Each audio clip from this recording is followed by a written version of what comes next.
सवाल यह है कि 2 जुलाई को अजीत दादा पवार और उनके कुछ साथियों ने, मतलब 9 लोगों ने महाराष्ट्र के सियासत में एक बड़ा भूचाल करके मंत्री पद की शपथ ली। स्वयं अजीत दादा पवार उप मुख्यमंत्री के तौर से अब दाखिल हो चुके हैं मंत्रालय में। उन्होंने बागडोर संभाली है उप मुख्यमंत्री पद की। किंतु अब तो 10 दिन हो रहे हैं, कल 12 जुलाई है, तो 10 दिन होने के बावजूद अभी भी एक अजीत दादा पवार का उप मुख्यमंत्री पद अगर छोड़ा जाए तो किसी को भी मंत्रालय नहीं मिला है। किसको कौन सा खाता मिलना है उस पे बहुत बड़ी बहस है, बहुत बड़ा डिबेट चल रहा है और उस पे चर्चाओं के सत्र शुरू हैं। कल ही की न्यूज थी कि अजीत दादा पवार और प्रफुल्ल भाई पटेल दिल्ली गए और वहां जाके उन्होंने अमित शाह जी से संपर्क किया, उनसे बातचीत की। वहां इन दोनों को क्यों जाना पड़ा? क्योंकि मुंबई में अजीत दादा पवार, एकनाथ जी शिंदे और फडणवीस, इन तीनों में कुछ आपसी मतभेद हुए, ऐसा कहा जा रहा है कुछ मंत्रालयों के बारे में स्पेसिफिकली। क्योंकि ऐसा माना जा रहा है कि अजीत दादा पवार चाहते हैं, अजीत दादा पवार जब कहते हैं तो अजीत दादा पवार स्वयं और उनके साथ जो उनके साथी हैं वो, तो इन सभी को इंपॉर्टेंट खाता चाहिए, कम से कम 3 इंपॉर्टेंट खाते। एक तो महसूल मंत्रालय, एक अर्थ मंत्रालय और एक तीसरा शायद वित्त या एटलीस्ट जल संधारण। तो इस पे 3 में से 2 पर सहमति होती दिख रही है। किंतु अर्थ मंत्रालय के बारे में अभी तक तो सूचना ऐसी है कि कोई डिसीजन नहीं हुआ है। आसार ऐसे दिख रहे हैं कि शायद आज रात तक या कल सुबह तक उस पर कुछ निश्चिती हो जाएगी और जिन मंत्रियों ने मंत्री पद की शपथ ली थी 2 जुलाई को, उनको अपना अपना खाता मिल जाएगा। अब ये एक सवाल इसके बाद उठता है जो स्वाभाविक है कि अजीत दादा पवार और उनके साथ जो साथी है उनको अपने अपने डिपार्टमेंट्स मिलने के बाद भी क्या स्थिति में सुधार होगा? मतलब ये जो हमें ये मंत्रालय चाहिए, हमें ये खाता चाहिए, इस पे जितनी बड़ी बहस चल रही है महाराष्ट्र के सियासत में, और खास करके अजीत दादा पवार और उनका जो गुट है वो जितना एडमेंटली, जितना एग्रेसिवली अपने अपने डिमांड्स आगे रख रहा है और एक कहा जाए तो भीख का कटोरा लेके वो बीजेपी के लीडर्स के सामने जा रहे हैं और बातचीत कर रहे हैं कि हमें यही मंत्रालय चाहिए, हमें यही खाता चाहिए, वो अच्छी बात नहीं लग रही मुझे। ये एक अच्छा चित्र नहीं है।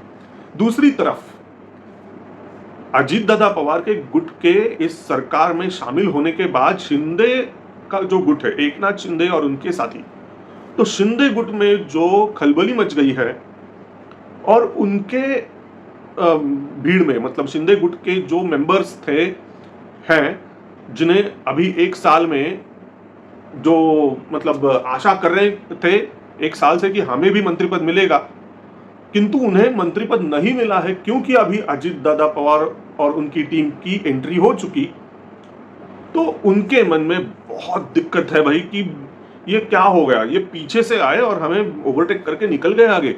अजीत दादा पवार और उनकी कंपनी कब कहां से कहां आगे निकल चुके और हम पीछे रह गए। इस प्रकार की भावना अब शिंदे गुट के अंदर है।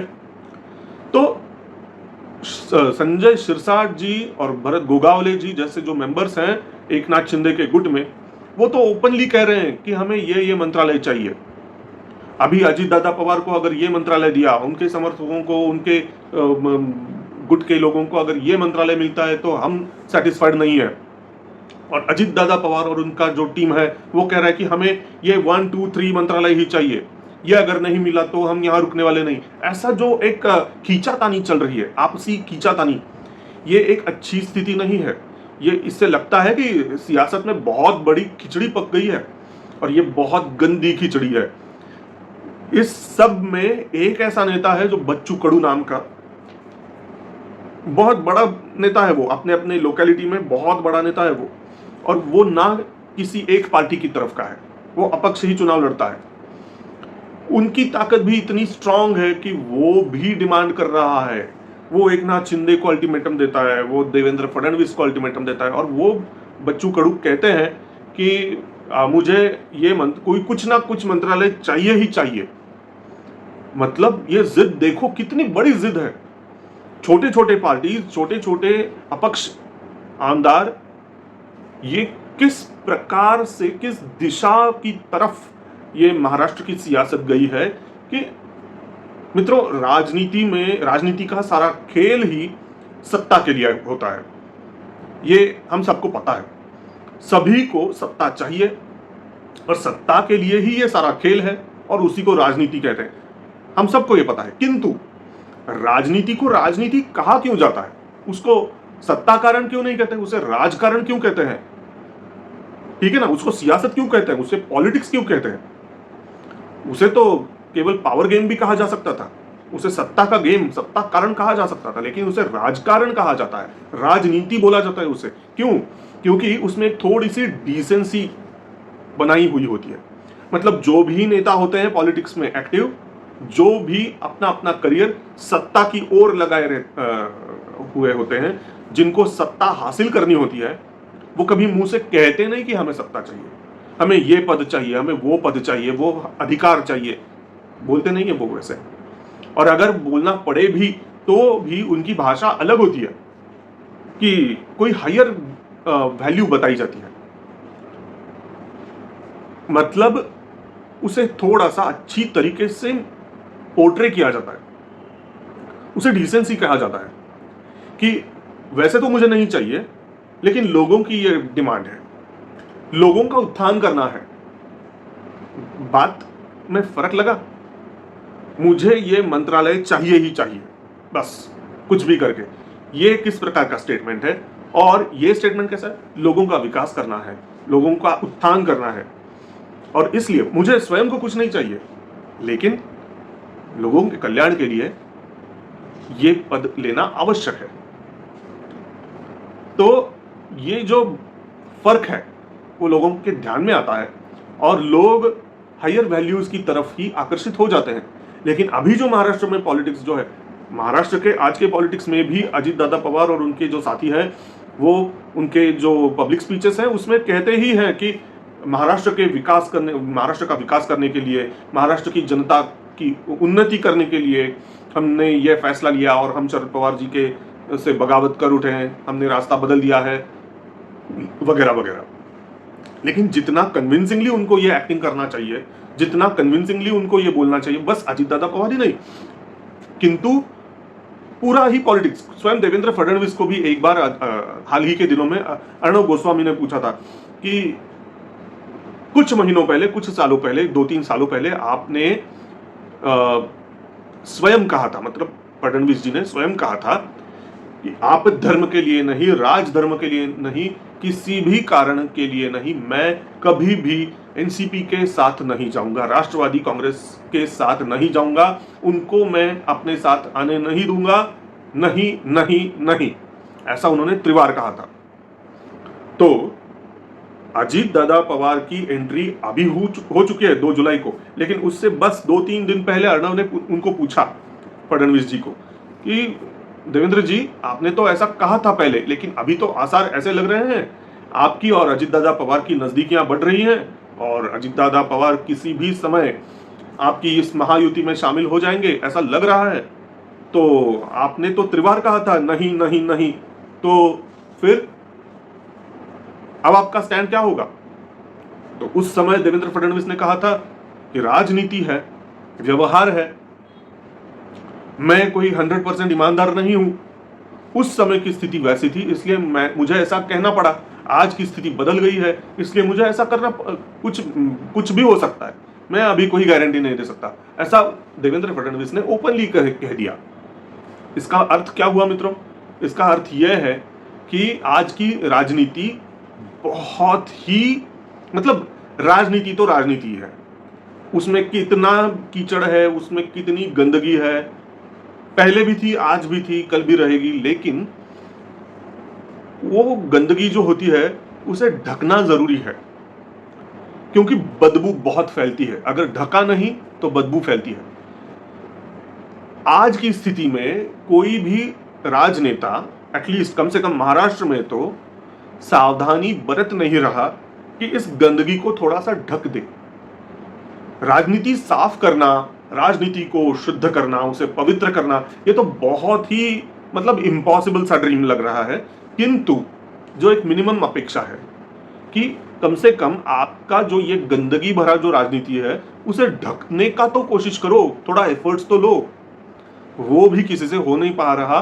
सारे के सारे राजनेता आज की स्थिति में महाराष्ट्र में अपना नंगापन दिखा रहे हैं कि हम कितने गंदे हैं।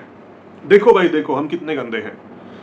इस गंदेपन का और इस नंगेपन का एक, जिसे कहते हैं, रेस लग गई है महाराष्ट्र में, महाराष्ट्र की सियासत में। और इसी नंगेपन का और एक एग्जाम्पल आने वाले दिनों में हो सकता है। मित्रों, चर्चा इतनी तेज है आज महाराष्ट्र के सियासत के मार्केट में कि वो चर्चा रुकने का नाम नहीं ले रही। महाराष्ट्र की प्रदेश कांग्रेस टूटने के कगार पर है, ऐसा कहा जा रहा है। सच बात क्या है पता नहीं, आने वाले दिनों में पता चलेगा। लोग ऐसा कह रहे हैं कि नरेंद्र मोदी, अब पंतप्रधान नरेंद्र मोदी फ्रांस में जाने वाले हैं, पेरिस जाने वाले हैं, तो उनके आने के बाद शायद, या फिर जिसे मॉनसून सत्र कहा जाता है, जो संसद में भी होगा और महाराष्ट्र विधानसभा में भी होगा, तो उस मॉनसून सेशन के बाद शायद, या फिर वो मॉनसून सेशन से थोड़ा सा पहले कोई राजकीय भूचाल होगा और महाराष्ट्र प्रदेश कांग्रेस टूट जाएगी, बिखर जाएगी, और उससे एक बहुत बड़ा गुट इस महायुति को अटैच हो जाएगा। मतलब अगर ये मालगाड़ी है महायुति की, जो पहले 2 ही डिब्बे थे, एक था डिब्बा बीजेपी का, दूसरा डिब्बा एकनाथ शिंदे की शिवसेना का, तीसरा डिब्बा अब जुड़ गया जुलाई में अजीत दादा पवार के रूप में। और अब ऐसा चर्चा है कि महाराष्ट्र प्रदेश कांग्रेस का एक बड़ा खेमा, एक बड़ा गुट इस लंबी सी मालगाड़ी को जुड़ेगा पीछे से। मतलब 4 डिब्बों की एक बड़ी सी मालगाड़ी बनने वाली है इस महायुति में। अगर ऐसा होता है तो मित्रों, मुझे तो आपको वर्ल्ड वॉर 2 मतलब द्वितीय विश्व युद्ध का एक किस्सा सुनाऊं। इंग्लैंड में द्वितीय विश्व युद्ध के दौरान प्राइम मिनिस्टर कौन था ब्रिटेन का? Winston Churchill. लेकिन उसका मंत्रिमंडल कौन सा था आपको पता है? उसका सर्वपक्षीय सर्वदलीय मंत्रिमंडल था विंस्टन चर्चिल का। आप चेक करिए, इतिहास के पन्नों में लिखा है। मुझे अभी लग रहा है कि वर्ल्ड वॉर वगैरह तो कुछ नहीं है, और फिर भी महाराष्ट्र की सियासत एक सर्वदलीय मंत्रिमंडल की ओर जा रहा है क्या, ऐसे मुझे आसार लग रहे हैं। क्योंकि अगर महाराष्ट्र प्रदेश कांग्रेस का भी एक बड़ा खेमा अगर इस महायुति में शामिल होता है, तो अब बचे कौन विपक्ष में? विपक्ष में तो मतलब आप ऐसी कल्पना करिए कि 4 फल हैं, 2 फल सत्ता में, 2 फल विपक्ष में। ऐसी डिवीजन पहले से थी। ये थी युति, ये थी आघाड़ी।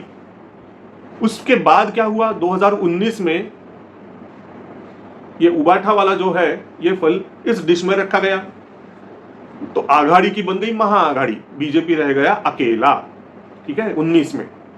और 22 में क्या हुआ? 22 में उद्धव ठाकरे ने, सॉरी फडणवीस ने क्या किया? एकनाथ शिंदे की मदद लेकर उद्धव ठाकरे को छोड़कर बाकी बहुत बड़ा खेमा अपनी तरफ खींच लिया, और फिर से क्या हो गया? ये युति बन गया।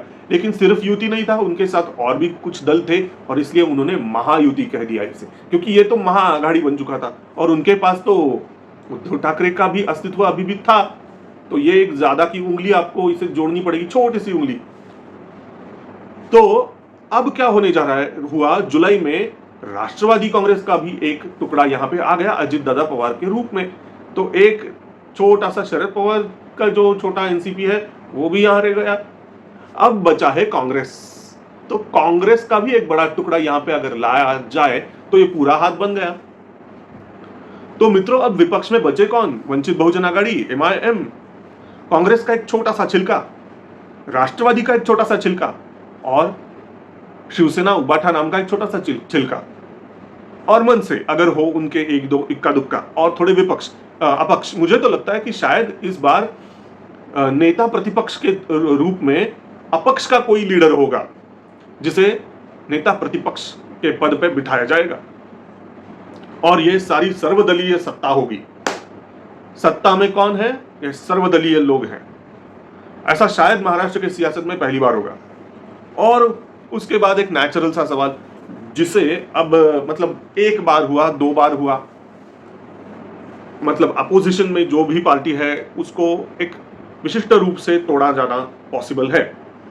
ये अब भाजपा को ध्यान में आ गया है और उसके शिल्पकार तो कौन है? अपने देवेंद्र फडणवीस है, जिन्होंने सक्सेसफुली 2 बार ये कमाल कर दिखाया है। और आसार ऐसे लग रहे हैं कि शायद महाराष्ट्र कांग्रेस को भी इसी तरह से 2 टुकड़ों में विभाजित किया जा सकता है। तो मित्रों, आने वाले समय में क्या यही मॉडल बिहार में भी इंप्लीमेंट किया जाएगा? क्या ऐसा ही मॉडल तेलंगाना में भी इंप्लीमेंट होगा? क्या ऐसा ही मॉडल तमिलनाडु और केरल में भी होगा? और क्या यही मॉडल पश्चिम बंगाल में भी होगा? ये देखने वाली चीज है। और रहा सवाल, एक बहुत बड़ा इंपॉर्टेंट सा सवाल, कि क्या ये मॉडल, महाराष्ट्र मॉडल, देश भर में लागू होगा? मित्रों, इसका जवाब है हां भी और ना भी। ना इसलिए क्योंकि राजनीति में कभी भी आप प्रेडिक्टेबल नहीं बर्ताव कर सकते। एक बार आप प्रेडिक्टेबल बन गए तो शत्रु को, मतलब जो आपका जो दुश्मन है, आपका जो प्रतिस्पर्धी है, वो भाप लेता है, वो जान लेता है कि इसकी आगे की चाल क्या होने वाली है। तो चाल को प्रतिचाल बना लेता है वो, और इसी वजह से आपको हर दफा अनप्रेडिक्टेबल होना पड़ता है। इसलिए मुझे लगता है कि महाराष्ट्र की स्थिति में, महाराष्ट्र में जो भी चालें रची गई, चली गई, तो वो सिर्फ और सिर्फ महाराष्ट्र तक ही सीमित रहेंगी। शायद कुछ अन्य राज्यों में भी इसका इस्तेमाल हो सकता है, लेकिन मुझे नहीं लगता कि देश की लेवल पर, राष्ट्रीय स्तर पर महाराष्ट्र का ये जो मॉडल है उसका कोई इस्तेमाल किया जाएगा। ऐसा अभी तो नहीं लग रहा। और अगर इस्तेमाल किया तो फिर नेचुरली विपक्ष में बचेगा कौन? दोस्तों, एक मजे की बात यह है कि इन दिनों महाराष्ट्र में जो महाराष्ट्र के बीजेपी में जिन्होंने कई साल बिताए, जो राष्ट्रीय स्वयंसेवक संघ के भट्टी से पैदा हुए ऐसे जो नररत्न थे, हैं, जिन्होंने भाजपा के लिए 105 एमएलए जिताए, ऐसे एकनिष्ठ और संघ के डिसिप्लिन में पैदा हुए लोग जो हैं, वो तो आज सत्ता में हैं, लेकिन उनके पास कोई इंपॉर्टेंट खाता नहीं है, कोई इंपॉर्टेंट डिपार्टमेंट नहीं है। अब इंफॉर्मेशन निकालिए इंटरनेट से, आपको पता चलेगा 105 एमएलए होने के बावजूद कितने मंत्री हैं आज महाराष्ट्र में, बीजेपी के कितने मंत्री हैं, और केवल 40-50 एमएलए हैं एकनाथ शिंदे के साथ। उनके पास तो मुख्यमंत्री पद भी है और उनके पास कुछ इंपॉर्टेंट मंत्रालय है। कल परसों आए हुए अजीत दादा पवार, वो भी उप मुख्यमंत्री बन गए और उनको कुछ इंपॉर्टेंट खाते मिलने वाले हैं, ऐसा कहा जा रहा है। लेकिन इन दोनों को आपस में जोड़ा जाए तो भी 100 के पास ये आंकड़ा नहीं पहुंचता। एनसीपी और शिवसेना को मिलाया जाए साथ में तो, और फिर भी 105 अकेले बीजेपी का है आंकड़ा, और फिर भी ना तो उनके पास मुख्यमंत्री पद है और ना ही उनके पास कोई इंपॉर्टेंट सा खाता है। आज की स्थिति में उनके पास, मतलब देवेंद्र फडणवीस के पास जो अर्थ मंत्री पद है, गृह मंत्री पद है और कई सारे 4-5 उनके पास जो मंत्रालय हैं, वो सारे उनके हाथ से निकलने वाले हैं। कुछ उनसे वो अजित दादा पवार को जाएंगे, कुछ एकनाथ फडणवीस के खेमे में जाएंगे। तो फडणवीस के पास बचेगा क्या? एक उप मुख्यमंत्री पद और शायद गृह मंत्री पद तो वो नहीं छोड़ेंगे। तो ये दो ही उनके हाथ में रहेंगे। और 105 सीटों वाले बीजेपी को क्या मिलेगा? चूना, घंटा मिलने वाला है, घंटा। तो मित्रों, महाराष्ट्र के सियासत की स्थिति आज के दौर में ऐसी है, आज की घड़ी में यह स्थिति है। आने वाले दिनों में ये कौन सा रुख अपनाएगी वो देखने वाली बात होगी। तो अगर कोई इंपॉर्टेंट घटना घटेगी, कोई टर्निंग पॉइंट आने वाले दिनों में अगर हो जाएगा, तो डेफिनेटली फिर से मैं महाराष्ट्र के सियासत के बारे में एक हिंदी वीडियो लेकर आपके पास हाजिर हो जाऊंगा। तब तक के लिए अलविदा, नमस्कार। अपना ख्याल रखिएगा और सेंटर स्पॉट को सब्सक्राइब करना मत भूलना। धन्यवाद।